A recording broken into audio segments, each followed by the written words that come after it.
Hey, what's up? I'm Alex, and this is going to be the Ultracomb tutorial using Kilohearts plugins and Snap Heap. Now, full disclosure, this is almost 100% free, but there is one plugin that I needed that I couldn't find a workaround for, and that is the disperser, which is probably the coolest part of Au5's original tutorial. Unfortunately, it's not possible with Kilohearts plugins, and I've really looked for a way to do that, and I just couldn't find one. Fortunately, disperser is only like $30, and it's a really great plugin to have anyway, so I went ahead and bought it. But with this tutorial, you'll be making the Ultracomb with free plugins plus disperser. So without further ado, let's get started. Alright, so for the Ultracomb, the first thing you're going to do is open up a fresh, clean instance of Snap Heap here, and you're going to add one delay.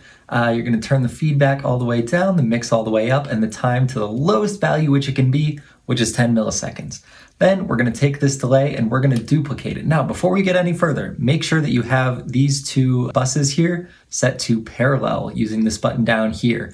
If they're in serial, this doesn't work because you need one copy of the dry signal and one copy of the wet signal that can interfere with each other, meaning they're happening at the same time, rather than one going into the other, which is what the serial is. Now that we've got these two delays, we can create our flanger effect. So we're going to have our dry signal delay hooked up to a macro as well as our wet signal delay, and then take these macros and you're going to put them to the time parameters here.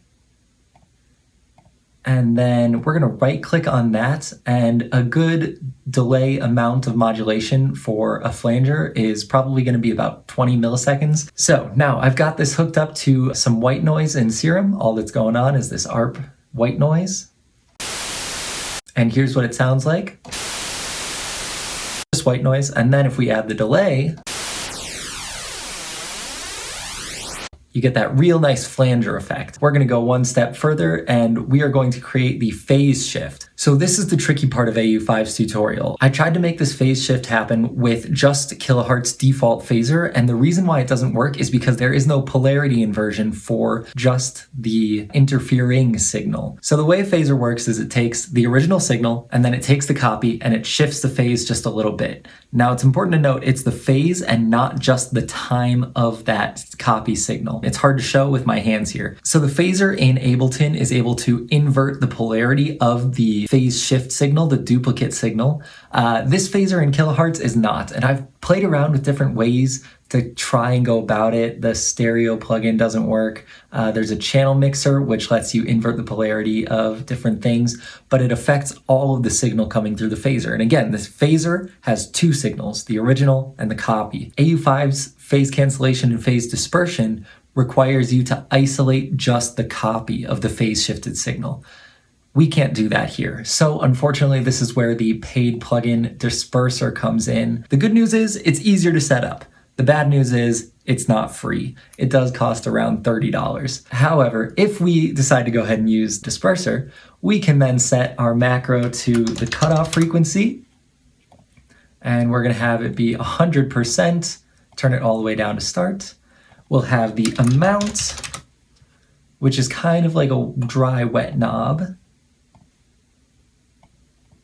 And then we'll have the pinch, which I like to call the Q because it looks like the Q factor on a parametric EQ. It kind of adjusts the resonance. Now the last ingredient is going to be our frequency shifter. And for this, we're gonna add another macro.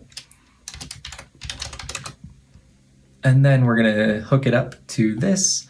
And again, we don't need a very large range here. I like to do about 0.2%. And that's gonna be somewhere around like 20 Hertz, it looks like. So if we play the white noise through this all, you might be hearing that it doesn't quite sound like perfect white noise, and that's important, and I'll get to that in a second. But for now, just take a listen to how 20 Hertz of modulation affects frequency shifting.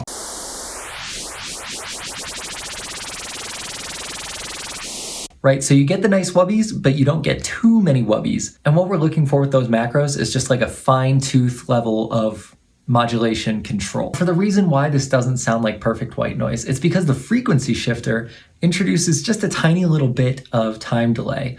And in order to compensate for this, we are going to add a frequency shifter that does nothing onto our dry signal.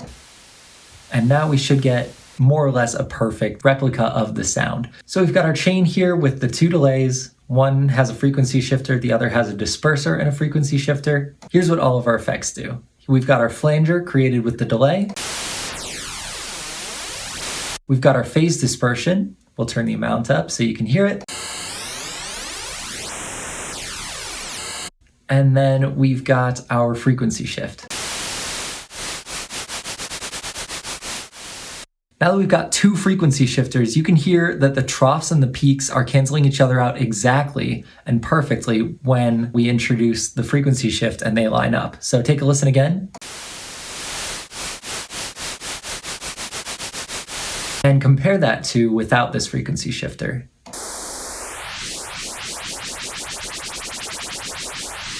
And you can hear it in just a white noise too. Here's the without the frequency shifter.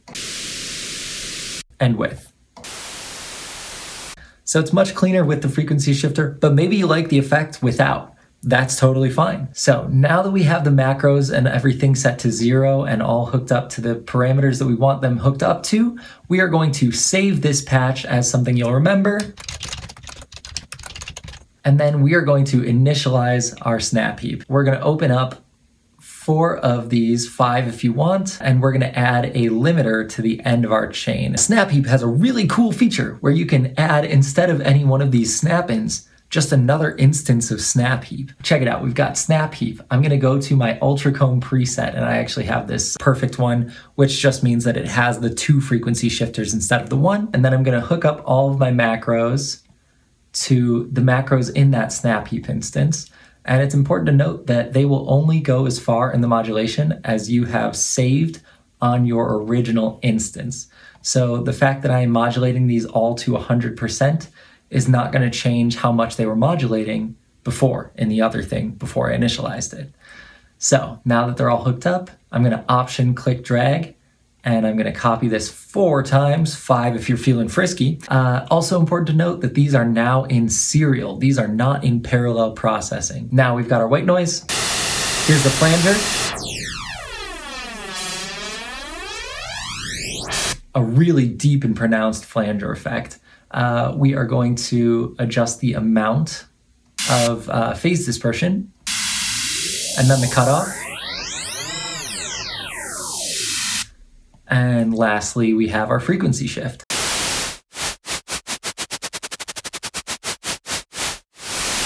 And now we have all these macros set up. We can go down here and use some LFOs to modulate these macros. You get some cool stuff going on. And it doesn't sound quite like Au5's Ultracomb because we're using different plugins and the plugins behave a little bit differently, and that's okay. Some of this might be caused due to just having that second frequency shifter on there, so you can see what it would sound like without it.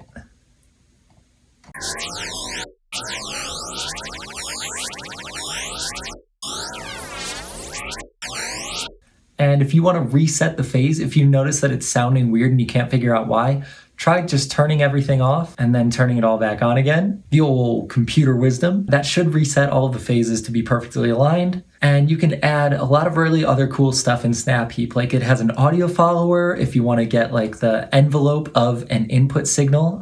You can sidechain this whole thing up here. You can do a random thing, an LFO table. You can have it mapped to velocity for these different macros. There's so much you can do. And then you have 2 whole other buses here just for any other additional effects that you would want. Now I'm going to show you a place that I use this Ultracomb in a remix of a song called The Stars Are Broken by Kennedy Fine. So the way that I processed this is I had a saw wave going through the Ultracomb, and then I would automate the different macros. Most of them I would automate just by hand. Some of them were on LFOs, but I just drew in crazy shapes like this so that they would never line up and they would never repeat. And you would get different results every time. And for each of these, I had them going through a different instance of pitch map.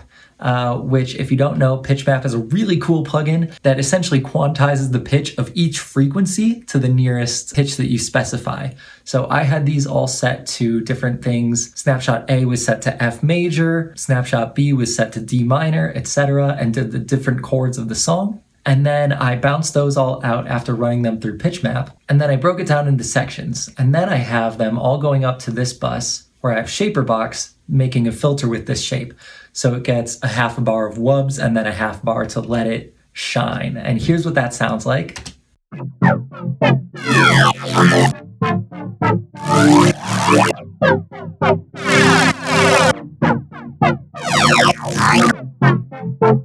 So it's really cool, and no two are the same. But then we went even one step further. So I sent this all to this bus that has this plugin called Spectral Shimmer, and it's free by Michael Norris.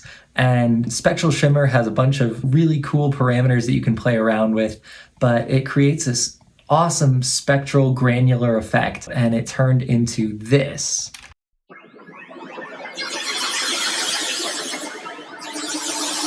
And you have this when it's combined.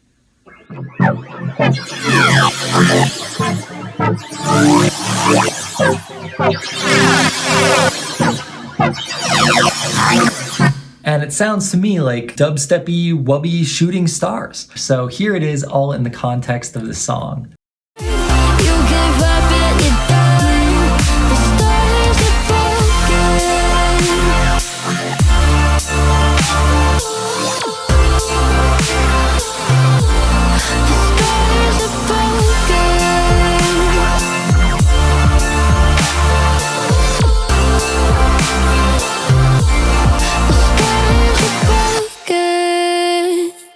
I really hope you enjoyed this tutorial, and hopefully I'll see you in the next one.